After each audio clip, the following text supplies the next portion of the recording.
Welcome to the Sonoma County Library video channel. We post new videos every week, so bookmark, follow, and subscribe so you don't miss a thing. Hi everyone, my name is Miss Kim from the Sonoma County Library, and welcome to Book Read-Alouds at Home. Get comfortable and get ready to listen to a chapter book a week read out loud to you. Feel free to check out the ebook from our library website, sonomalibrary.org, so you can follow along, or just relax, close your eyes, and listen. Now, grab your pillow, grab your blanket, get comfortable. Cinder, Chapter 7. Dr. Dmitri Erland dragged his finger across the port screen, scanning the patient's records. Male, 32 years old. He had a child, but no mention of a spouse. Unemployed. Turned cyborg after a debilitating work-related accident 3 years ago. No doubt spent most of his savings on the surgery. He'd traveled all the way from Tokyo. So many strikes against him, and Dr. Erland couldn't explain that to anybody. Sticking his tongue out between his teeth, he raspberried his disappointment. "What do you think, doctor?" asked today's assistant, a dark-skinned girl whose name he could never recall, and who was taller than he was by at least 4 inches. He liked to give her tasks that kept her seated while she worked.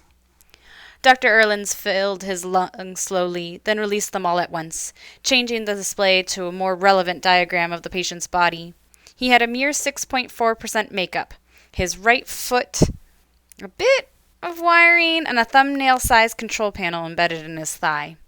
"Too old," he said, tossing the port onto the countertop before the observation window. On the other side of the glass, the patient was laid out on the lab table. He looked peaceful, but for madly tapping fingers against the plastic cushions. His feet were bare, but skin grafting covered the prosthesis. "Too old?" said the assistant. She stood and came to the window, waving her own port screen at him. 32 is too old now? We can't use them." She bunched her lips to one side. "Doctor, this will be the 6th draft subject you've turned away this month. We can't afford to keep doing this." "He has a child, a son. It says so right there." "Yeah, a child who will be able to afford dinner tonight because his daddy was lucky enough to fit our subject profile." "To fit our profile? With a 6.4% ratio?" "It's better than testing on people." She dropped the port screen behind a tray of petri dishes. "You really want to let him go?" Dr. Erland glared into the quarantine room, a growl humming in the back of his throat. Pulling his shoulders back, he tugged down his lab coat. "Placebo him! But he's not sick!" "Yes, but if we don't give him anything, the Treasury will wonder what we're doing down here. Now give him a placebo and submit a report so he can be on his way." The girl huffed and went to grab a labeled vial from the shelf. "What are we doing down here?" Dr. Erland held up a finger, but the girl gave him such an irritated look that he forgot what he was about to say. "What's your name again?" She rolled her eyes. "Honestly, I've been your assistant every Monday for the past 4 months." She turned her back on him, her long black braid whipping against her hip. Dr. Erland's eyebrows drew together as he stared at the braid, watching it as it wound itself up, curling in on itself. A shiny black snake rearing its head, hissing at him, ready to strike. He slammed shut his eyes and counted to 10. When he opened them again, the braid was just a braid. Shiny black hair, harmless. Pulling off his hat, Dr. Erland took a moment to rub at his own hair, gray and considerably less full than his assistant's. The visions were getting worse. The door to the lab room opened. "Doctor?" He jolted and stuffed his head back into the hat. "Yes," he said, grabbing his port screen. Lee, another assistant, lingered with his hand on the doorknob. Dr. Erland had always liked Lee, who was also tall, but not as tall as the girl. "There's a volunteer waiting in 6D, said Lee. "Someone they brought in last night." "A volunteer?" said the girl. "It's been a while since we've had one of those." Lee pulled a port screen from his breast pocket. "She's young, too. A teenager. We haven't run her diagnostics yet, but I think she's going to have a pretty high ratio. No skin grafting." Dr. Erland picked up, scratching his temple with the corner of his port. "A teenage girl, you say? How—" He fumbled for an appropriate descriptor. "Unusual? Coincidental? Lucky?" "Suspicious," said the girl, her voice low. Dr. Erland turned, found her glower bearing upon him. "Suspicious? Whatever do you mean?" She perched against the edge of the counter, diminishing her height so she was eye level, but she still seemed intimidating with her folded arms and unimpressed scowl. Just that you're always more willing to placebo the male cyborgs that come in, but you perk right up when the catchword of a girl, especially the young ones. He opened his mouth, closed it, and started again. The younger, the healthier, he said. The healthier, the few complications we'll have. And it isn't my fault the draft keeps picking on females. Fewer complications, right. Either way, they're going to die. Well, yes, thank you for the optimism. He gestured to the man on the other side of the glass. Placebo, please. Come join us when you've finished. He stepped out of the lab room, Lee at his side, and cupped a hand around his mouth. What is her name again? Fatine? Fatine! I can never remember that. One of these days, I'll be forgetting my own name. Lee chuckled, and Dr. Erland was glad he made the joke. People seemed to overlook an old man losing his mind if he occasionally made light of it. The hallway was empty, save for 2 metadroids lingering by the stairway, awaiting orders.